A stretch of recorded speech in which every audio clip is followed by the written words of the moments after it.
there. Did you ever feel it's the little things which somehow throw your life into a tailspin before you realize it? Take one little thing like a high school senior. Or to pinpoint it, me, there in the coral sweater, an open-toed expression. Then little thing number 2, Jimmy Cushman, a classmate. Little thing number 3 is that bird brain and the shot rod, giving all us high school kids a bad name. That night, when Jimmy phoned to invite me to a movie, what he didn't know was that my father had seen another little thing in the evening paper. And because of it, told me I couldn't go out nights in any of the kids' cars. And you know what that meant. No dates until he changed his mind. Poor me. But the worst thing was what our school principal was threatening to do. Mr. Potter had announced if he had one more complaint about the kids driving, he'd be forced to do what other schools had done. Lock all cars in the school parking lot till after school every day. Well, we couldn't do anything right away because next day, Dad took me to Sacramento. And while he worked, I did some sightseeing. Still worried about Mr. Potter's warning until suddenly I spotted a sharp-looking sports job with a sign on it, which said something about a safety economy run. Naturally, I didn't know what that was, but I knew what the Flying Red Horse stands for. So, later that afternoon, when I bought a local paper and read that the runs were for high schools, I took off for the nearest phone booth, called the oil company, and asked if someone would explain a safety economy run to me. They connected me with Mr. Burton, Ray Burton, up from San Francisco to supervise the run. He said, even though he was about to leave, if I'd come right over, he'd explain it all to me. And was I ever glad I took him up. Start with, Miss King. We don't put on the runs. You youngsters do it all yourselves.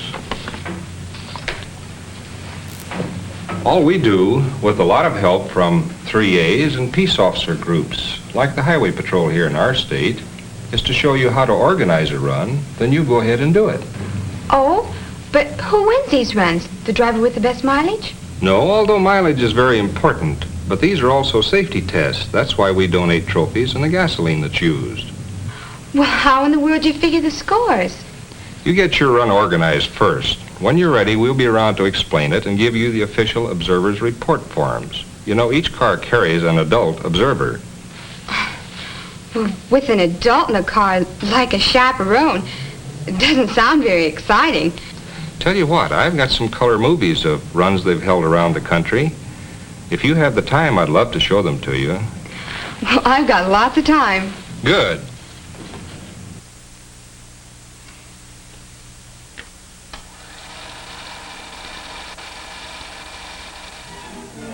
I was surprised to see how many schools everywhere had entered past safety economy runs, and how all the faculties pitch in and help. Imagine, just as in the big economy run, all cars are weighed. So, with the 10-mile scoring system, cars of all kinds compete on an equal basis. Now there's a sight, Seattle's floating bridge over Lake Washington.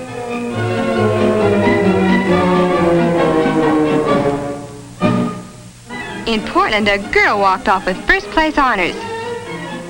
And here at Bakersfield, an engine is being given a last-minute performance check. And not only are the cars weighed, but the passengers are too. Under their scoring system, every last ounce counts. Well, no wonder Bakersfield had all those high-priced cars entered. This country looks richer than Texas. How about that flying red carpet? Bakersfield to Inglewood in 2 seconds flat. And at the end of the run, the time is checked to make certain no car just crawls along to save a few drops of gas. Well, we whiz north again, where you can see how the cars are started at 1-minute intervals. Look at those steaks, supplied by the sponsoring service clubs and served free to all attending the victory luncheon after the run, where they announce the scores and award the trophies. I was sold, and I knew Peninsula High could do the same thing and show our parents, Mr. Potter and the neighbors, that high school kids are good drivers. Mr. Burton invited me to see the Sacramento run next morning. Excitement? Believe me, it was as exciting as a football game. I guess I heard about and saw most everything there. The gasoline and oil are provided by the Mobilgas people. And the safety checks, to make sure all cars are in top condition, as well as covered by insurance, are continued until the last car is started. Then, numbered stickers are pasted on, and the cars rolled into the street to line up for the start. At 9 o'clock sharp, the first car is sent off, and the next car is rolled up, in turn, to the starting line. There, the assistant starter tolls off the seconds until the next minute is up. And when they had all left, I went with Mr. Burton to drive around the 96-mile course. It was a real kick for me. But most of all, I couldn't wait to get back to San Francisco to see what I could do about whipping up some enthusiasm for a safety economy run of our own.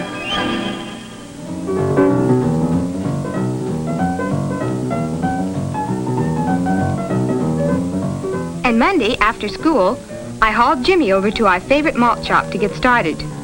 Not only did I have Jimmy to try to sell, I had to compete with a jukebox and some music with a beat. Look, how many kids in school have cars? 300? Well, yeah, I guess so. Well, then out of that 300, how many got the rest of us into this jam? Gee, there couldn't be more than 6 or 8 of those yo-yos shoving around shot rods, making like they're real big men could there. That's what I mean. So if you were Mr. Potter... Thank you, ma'am. Well, if you were, and a lot of our bunch entered the run and got really good scores, wouldn't you think we're not all goof-offs like Ronnie and Tay and their gang that digs out every time they get into a car? Well, yeah. But if you can convince your father of that, then I'm with you. Good. Then let's start making a list of... Uh-oh. Okay, you're vice president of the student council. Get to work, because here comes Flash Gordon himself. Hi, Tay. Well, what's new and funny, my little bunny?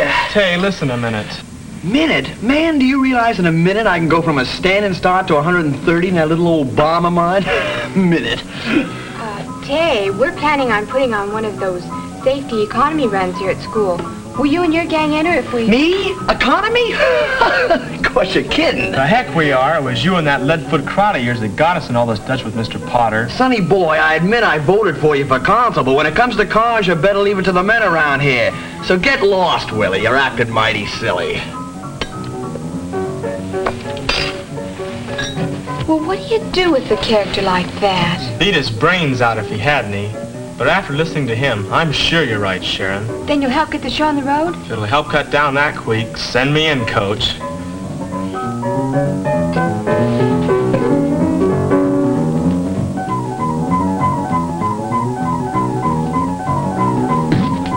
Hey, Sharon, I got a whole committee. Oh, sure. After twisting my arm. And my wrist. Not me. I just came along because I think boys are fun. This is a run for automobiles, not boys, you know. Who's running? I just take my trusty shotgun and bang. But if I ever hit one, the game warden usually makes me throw him back in because he's too young. Okay, cut the clowning. Ladies and gentlemen, the meeting of the board of directors is called to order. With Jimmy only reluctantly agreeing to help, the work began. First, to auto shop to see the instructor, Mr. McCutcheon, and ask if he'd head up the faculty end. He said he would if Mr. Potter agreed. Mr. Potter? He was the principal who was threatening to lock up all the kids' cars. Well, seeing we needed some assistance, we called Mr. Burton, who had returned to his San Francisco office, and he agreed to talk to our principal. After all the trouble Mr. Potter had had because of the few kids like Tay, who make a racetrack of the streets, it's no wonder he didn't take to the request at first. But after Mr. Burton gave him a few facts and figures, he said okay, and gave his permission for Mr. Burton, highway patrol officers, and me to address an assembly. Get me, a big shot, a public speaker yet. Next day, to get sign-ups, I guess Jimmy and I answered almost every kind of question. Like, a run is usually over a course of about 100 miles, which we'll lay out with the 3As and the highway patrol. That any student with a valid driver's license may enter, driving any standard type of car. And that to make it a test of good driving habits, observers go along and give penalties of 1/10 of a gallon for each infraction of a traffic law, if any. Jimmy and I did fine. 24 kids signed up the first day, and we were real proud as we went to the malt shop to meet Mr. Burton. He thought we'd done a bang-up job. In fact, he teased us. Maybe he'd give us a job. Selling gas and oil, door to door. Big joke. But then, when he heard we hadn't gotten any other schools in, he warned us that in a city this size, with only one school entered, the run could be a flop. Having seen our sad sack faces, next day Mr. Burton was waiting for us in front of school. He had news for us. The company had agreed to award another trophy to help get other schools in. A sweepstakes trophy to be awarded to the school getting the best team score. Were we ever thrilled? With the old school spirit working for us, it would be a cinch. Next day, we told Mr. McCutcheon our good news, but found he'd already gotten 4 other schools to enter. And then he told us we were the ones who'd have to make talks to the service clubs to ask if they would provide the observers we'd need and the victory luncheon. Jimmy threw in the sponge, and I threw the book at James. If Mr. McCutcheon hadn't calmed us down, Jimmy and I still wouldn't be talking. But then we got more help from Mr. Burton. He went to the 3As, saw Mr. Moore, and they agreed they'd both help us get speaking dates, which they did.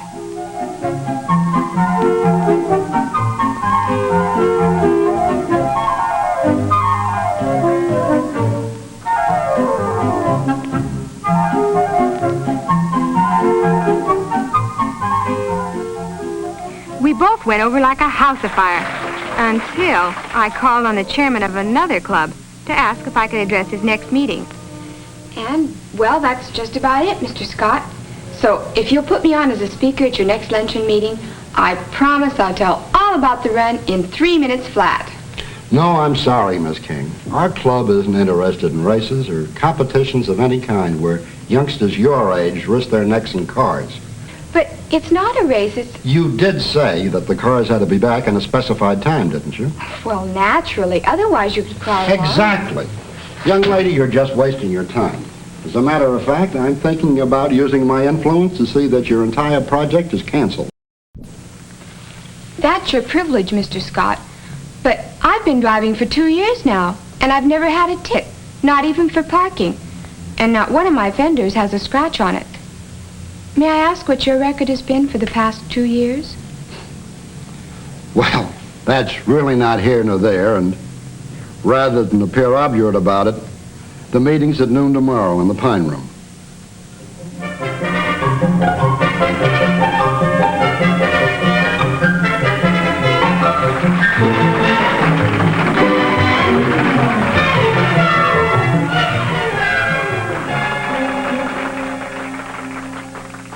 Okay, Sharon, shoot. Now, check the cafeteria to make sure all the arrangements are complete for the victory luncheon. Okay, I'll take care of that. And he says we have to send out at least twice as many press releases as we did before. Check. What else? I don't know who'll do this. Try to get interviewed on TV. Well, that's your job, Maureen. You got what it takes for that kind of stuff. Oh, no, you don't. What are you trying to do, bring radio back again? Oh, cut it out. You're a real movie star. Oh, here's one more thing we all can do. Mr. Burton says to try to get lists from all the service clubs with names and phone numbers of every man who's volunteered to be an official or an observer. Well, okay, but I don't get it. To call them up Friday and remind them we expect them out Saturday morning. Mr. Burton says if it's a nice warm day, some might just happen to recall a previous golf day. Well, well, well, if it isn't the Indianapolis Race Committee as I live and breathe. Well, okay, Mr. Hotshot. If you're such an 8-cylinder wizard, why isn't your entry in here? Are you kidding? Get up at the crack of dawn and play some silly baby game? Count me out, little sprout. What is it with you, Tay? Chicken? Afraid some of us will show you up? Show me up? That'd be the day. That'd be the day I'd like to see. And you know what, Tay? I bet even I can beat you. Put your money where your mouth is. You are chicken, aren't you? Don't be silly, Lily. I wouldn't race against a girl. And don't be stupid, Rupert. It's not a race, it's competition. And besides, I'm not even sure that shot rod of yours could pass a safety check. Shot rod? Okay, you asked for it. What's the bet? And I'll even give you odds. That won't be necessary.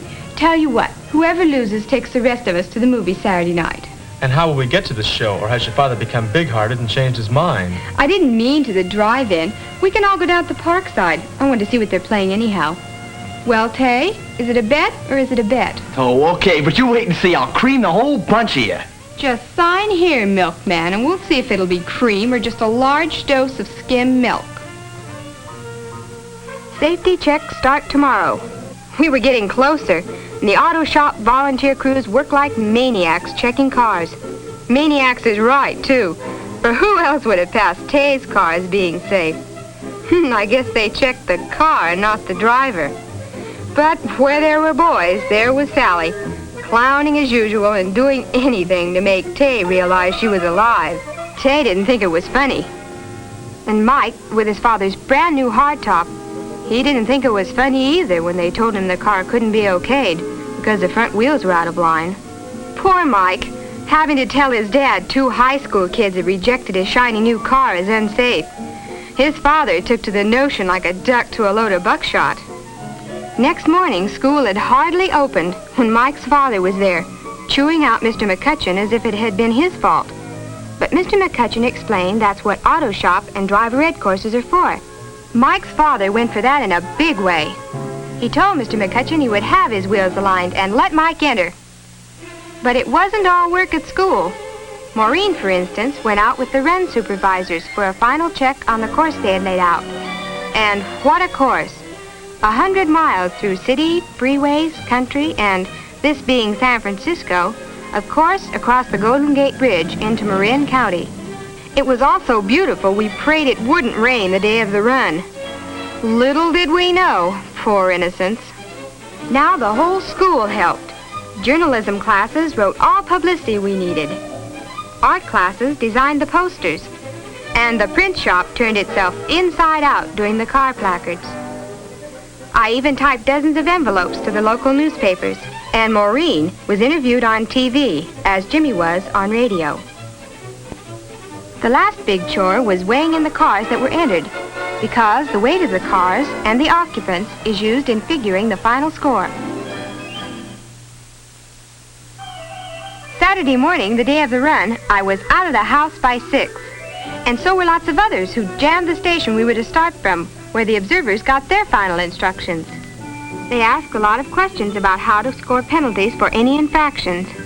The Ham Radio Club was checking with their mobile stations along the course. Placards were put on all cars entered, and so were strips of luminous paper to make it easier to pick out our run cars.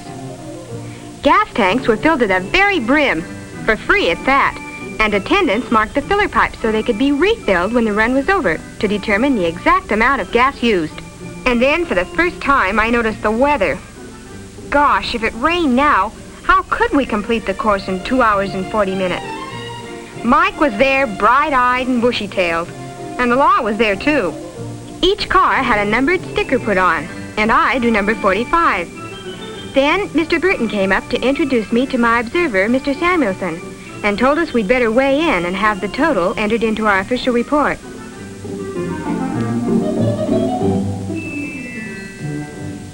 Our clowning Rover girl was getting her kicks, too. As a rib, she told Tay his observer was the vice principal. He just about died. But then Sally got his official observer, Freddie Agabashian, one of the country's top racing drivers. And was Tay thrilled. Now we'd have a chance to show a professional how good he was. 9 o'clock, and Maureen, the official timer, marked off the seconds for the first car to start. The weather looked worse, but this was it, and our chance to prove a lot of things to a lot of people. Jimmy, cagey character, made a real smooth start, maybe because the starter was a well-known judge. Starting time, as it must to all men, came for Tay Stevens. Whoops! Bet he lost a couple of gallons right there. Then, at 10 minutes to 10, came my turn, and my heart a pounding lump in my throat. I was off and running.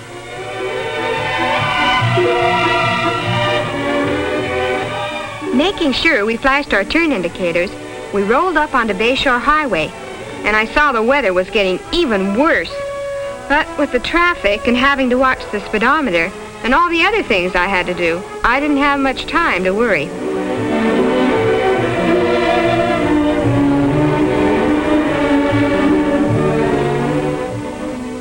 Of course, Tay, who knew he could drive better than anyone, sailed along blithely, not watching anything, like that 35-mile zone sign.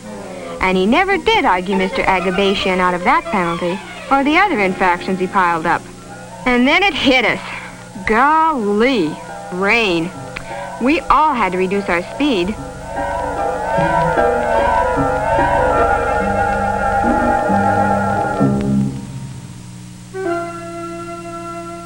We had lost so much time that when the rain stopped, it was a temptation to really tromp on those gas pedals.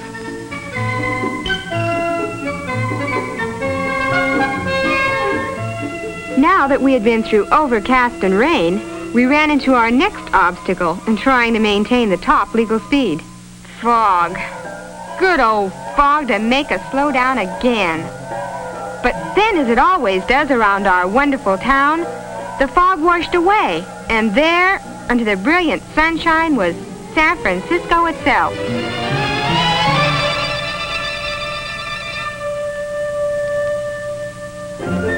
There were the little cable cars for which we are famous, clanging and bouncing along. There were the familiar steep hills. And before we knew it, we were into San Francisco's Chinatown. Believe me, there was little we missed on our 100-mile tour. Even the much-pictured Bay Bridge in the background, and the Embarcadero, with its tantalizing smells of spices and distant seas, and its 25-mile zone signs to slow us down again, just when the weather was better and time getting shorter and shorter. How about that? Glad I was down below and not swaying up there on the cables, despite the beauty of our renowned Golden Gate Bridge. And with the bridge not too crowded this Saturday morning, we were feeling better now about finishing the run on time. Down on the bridge itself, our cars rolled along. Later, we heard how deep an impression the skill of the teenage drivers had made on the adult observers, who all said the same thing once the run was over. Never in their lives had they had such legal rides. But I'm ahead of myself, because the run wasn't over yet. Thanks to the rain and fog we'd been through, time was getting shorter and shorter. Then as we started on our last lap of the figure-8 course, we still had almost 15 miles left.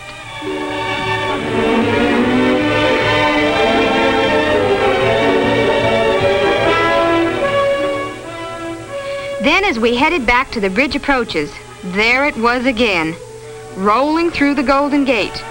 Fog once more. By now, it was almost 11:40, and I knew the first cars should be back in town, approaching Polk and Hay Streets for the finish. But I didn't know that because of the rain and fog, all the officials were worried as the cars rolled back in just seconds under the time limit, some just missing being disqualified.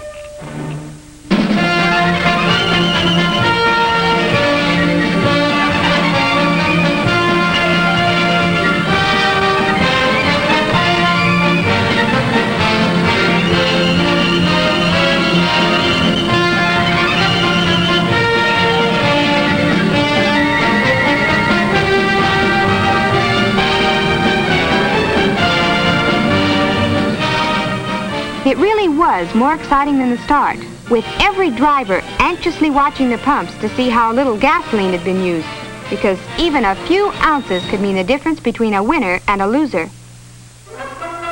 Then, with all the cars back, we trooped off to the victory luncheon and the announcements of the scores and the awarding of the trophies. Contestants sat with their friends and observers, while upstairs, computing machines clicked away, auditing the scores down to the last decimal point. If you go in for suspense, then this you would have loved.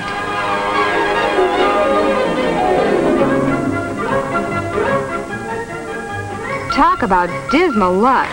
While we sat there simply dying to know how we had made out, Mr. Simpson, who had brought the trophies, awarded them first to the other 4 schools. But then it happened. Peninsula Union High, starting with our boy who'd been 3rd best. Think he wasn't tickled? Get a load of that wall-to-wall smile.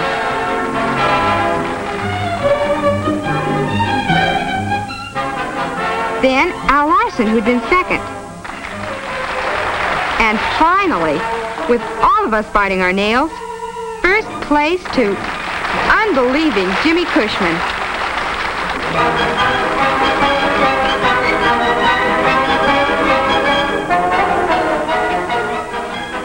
Then the big news, the school with the best team score, Peninsula High. They made me go up and accept the trophy.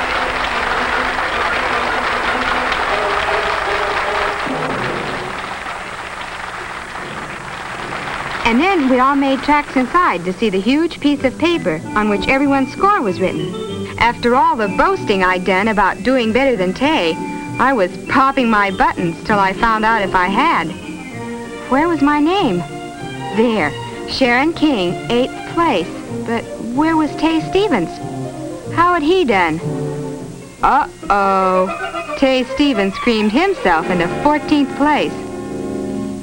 That night, before they picked up Sally and Maureen, Jimmy, Mike, and Tay came by our house. Jimmy had talked to Mr. Potter, who admitted he was convinced. But we didn't know yet if my dad had relented and would let me go out at night in the kids' cars. But not only had he relented, he almost shook Jimmy's arm off, kidded Tay about his bad showing, and then said it was okay. I could even use his car myself at night. So, after all the work and discouragement, we had proved something to Mr. Potter, to my father, and to anyone who reads a newspaper. Good old safety economy run.